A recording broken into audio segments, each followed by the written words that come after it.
So what I want to share with you is what I've found are the commonalities amongst the schools. You follow me? The things that people are doing that are super important, okay? The good news, bad news is the good news is there's lots of different ways to be successful in the martial arts industry, okay? Bad news is there's lots of different ways to be successful in the martial arts industry. How should I do it, right? Okay, and so kind of what I see in schools in general that are successful, first off, is they've been able to maintain their passion. There's a certain sense of urgency, and they're still working really hard.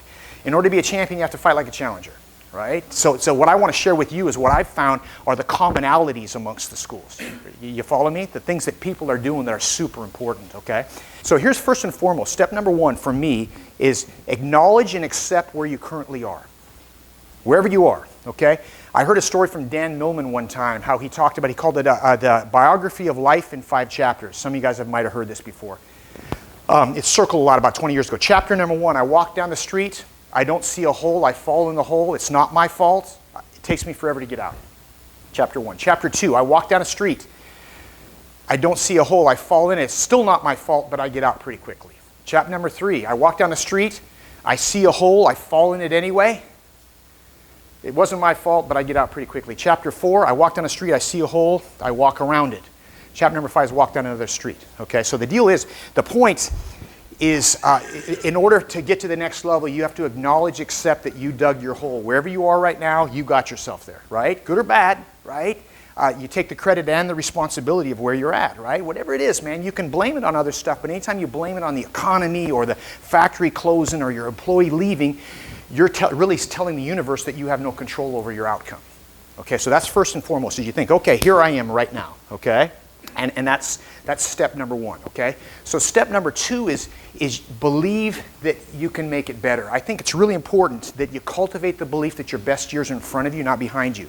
I'll share a story with you, and I've shared this before, but it really impacted me dramatically. I had this student, her name was Terry Poxon, and Terry Poxon trained with me for 20 years.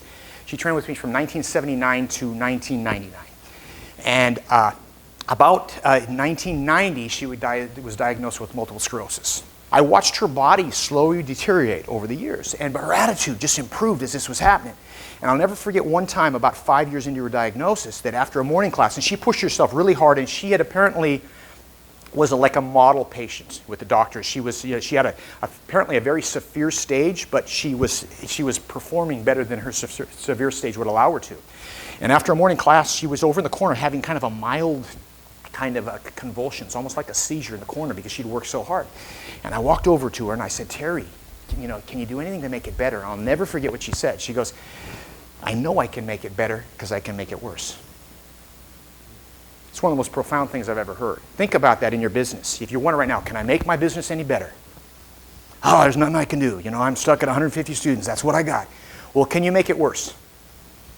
You all agree that would be pretty easy to do? So you can't have it just one way. If you can make your business worse, in that means you can make it better. Does that make sense? And so that was really something that really hit. So that's like the step 2 is believe you can make it better, right?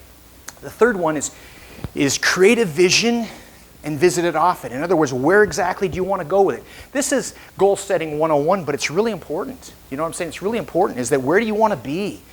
For me, how do I keep my passion strong? First off, I learned a quote from my father, and it went like this: take care of the days and the years take care of themselves.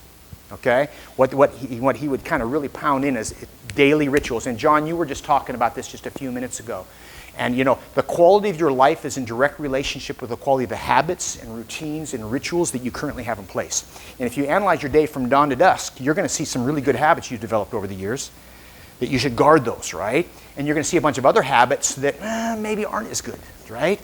And so what can you do to kind of set your day, build your day up to where you're exercising every day, all the stuff that we know. You're reading some inspirational literature, and you're taking time out of your day to kind of get quiet, right? And so once we've kind of we create a vision and we do what we can to keep our passion strong, the next thing, and it seems obvious, is take action, have a sense of urgency. One of my instructors is a gentleman named Paul Duarte, and Paul Duarte has been part of my organization for almost 30 years. He built, more than one occasion, he built a school from 1 to 300 students in a year, right? Yeah, he did it several times. And how did he do it? A sense of urgency. In other words, he got up every morning and he kind of did what he was supposed to, right? Yes, the journey of a 1,000 miles begins with one step, but a lot of people take that one step and they take a break. The bottom line is that you got to keep getting up because stuff is going to come at you, right?